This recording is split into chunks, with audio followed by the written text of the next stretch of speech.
जय सीताराम साथी, जय सीताराम साथियों। हमने यहाँ तक पाठ किया, आगे का पाठ हम यहीं से शुरू कर देंगे। मेरे तो गिरधर गोपाल दूसरो न कोई, मेरे तो गिरधर गोपाल दूसरो न कोई। जय सीताराम, जय सीताराम। मंगल भवन अमंगल हारी, द्रवह सुदशरथ अजर बिहारी। सुनहि मातु में दीख अस, सपन सुनावऊँ तो ही। सुंदर गौर सुविप्रवर, अस उपदेश मोहि। सियावर रामचंद्र की जय, पवन सुत हनुमान की जय। उमापति महादेव की जय, वृंदावन कृष्ण वल्लभ की जय। मंगल भवन अमंगल हारी, द्रवह सुदशरथ अजर बिहारी। करहि जाऊ तपु शैल कुमारी, नारद कहा सो सत्य विचारी। मातु पितहि पुनीय मत भावा, तपु सुख प्रद दुख दोष न सावा। तप बल रचई प्रपंचु विधाता, तप बल विष्णु सकल जग त्राता। तप बल शंभु करहि संघारा, तप बल शेषु धरई मही भारा। तप आधार सब सृष्टि भवानी, करहि जाई तपु अस जिय जानी। सुनत बचन विस्मित महतारी, सपन सुनाय गृहि हंकारी। मातु पितहि बहु विधि समुझाई, चले उमा तप हित हर्षाई। प्रिय परिवार पिता अरु माता, भय बिकल मुख आव न बाता। मंगल भवन अमंगल हारी, द्रवह सुदशरथ अजर बिहारी। वेद सिराप मुनि आई, तब सबहि कहा समुझाई। पार्वती महिमा सुनत, रहे प्रबोधहि पाई। सियावर रामचंद्र की जय, पवन सुत हनुमान की जय। उमापति महादेव की जय, वृंदावन कृष्ण वल्लभ की जय। मंगल भवन अमंगल हारी, द्रवह सुदशरथ अजर बिहारी। उर्धरि उमा प्राणपति चरना, जाई विपन लागी जपु करना। अति सुकुमार न तनु तप जोगु, पति पद सुमृत जयो सब भोगु।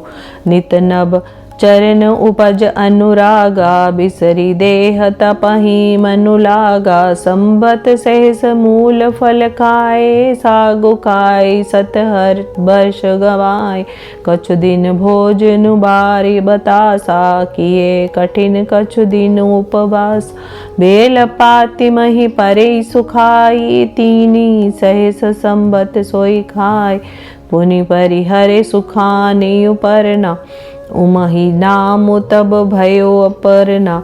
देखी उमहि तप खीन शरीरा, ब्रह्मगिरि भय गगन गभीरा। मंगल भवन अमंगल हारी, द्रवह सुदशरथ अजर बिहारी। भयो मनोरथ सुफल तब, सुन गिरिराज कुमारी। परिहर दुसह कलेस सब, अब मिल हई त्रिपुरारी। सियावर रामचंद्र की जय, पवन सुत हनुमान की जय। उमापति महादेव की जय, वृंदावन कृष्ण वल्लभ की जय। मंगल भवन अमंगल हारी, द्रवह सुदशरथ अजर बिहारी। साथिये भक्तों, राम नाम के प्रेमियों, हमने पढ़ा, पिछले पाठ में हमने पढ़ा कि किस तरह मैना जो है बेटी को गले लगा लगा के उदास हो रही हैं। तो माता पार्वती जो हैं वो उनके मन की बात जानती हैं, तो किस तरह से उनको उनके मन को समझा रही हैं और कह रही हैं कि मैंने एक स्वप्न देखा। वो स्वप्न क्या है, वो क्या है, वो ये है, वो बतला रही हैं कि उन्होंने स्वप्न में क्या देखा है। हे पार्वती, नारद जी ने कहा है उससे सत्य समझ कर तू जाकर तप कर। वो कह रही हैं कि माता पार्वती जी ने कहा कि सुनो माता, मैं तुमसे सुनाती हूँ कि मेरा ऐसा स्वप्न देखा कि मुझे एक सुंदर गौर वर्ण श्रेष्ठ ब्राह्मण जी दिखे जो ऐसा उपदेश दे रहे हैं। कि क्या कह रही हैं माता उनको समझाने के लिए?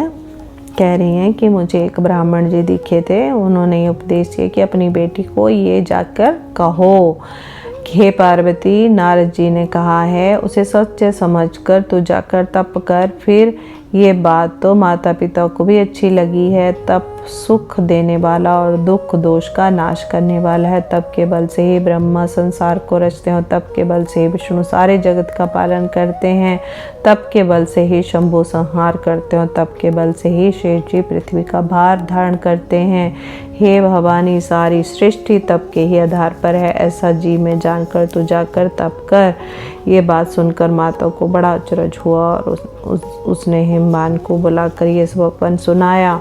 माता जी को बहुत तरह से समझाकर बड़े हर्ष के साथ पार्वती जी तप करने के लिए चली गईं। प्यारे कुटुंबी, पिता माता सब व्याकुल हो उठे। किसी के मुंह की बात किसी के मुंह से बात नहीं निकलती। वेद शिरा मुनि ने आकर सबको समझाकर कहा। पार्वती जी की महिमा सुनकर सबको समाधान हो गया। ऋषि जी आए, वेद शिरा ऋषि जी आए, उन्होंने पार्वती जी के बारे में जब बताया तो सबको थोड़ा आराम हुआ। प्राणपति के चरणों को हृदय में धारण करके पार्वती जी वन में जाकर तप करने लगी। स्वामी के चरणों में नित्य नया अनुराग उत्पन्न होने लगा और तब में ऐसा मन लगा कि शरीर की सारी सुध खो गई। हजारों वर्ष तक उन्होंने मूल और फल खाए, फिर 100 वर्ष साग खाकर बिताए। कुछ दिन जल और वायु का भोजन किया और बहुत कठोर उपवास किए। जो बेल पत्थर सूख कर पृथ्वी गिर पड़ते थे 3000 वर्ष तक उन्होंने खाया। फिर सूखे पर्ण और भी छोड़ दिए। तब पार्वती का नाम अपर्णा हुआ। तब से उमा का शरीर क्षीण होकर आकाश से गंभीर देखकर आकाश से क्षीण हो गया। उसे देखकर आकाश से गंभीर ब्रह्मावाणी हुई। हे पर्वतराज की कुमारी, सुन, तेरा मनोरथ सफल हुआ तो अब सारे असहाय क्लेशों को त्याग दे। अब तुझे शिव जी मिलेंगे। जय सीताराम साथियों, जय सीताराम, जय सीताराम।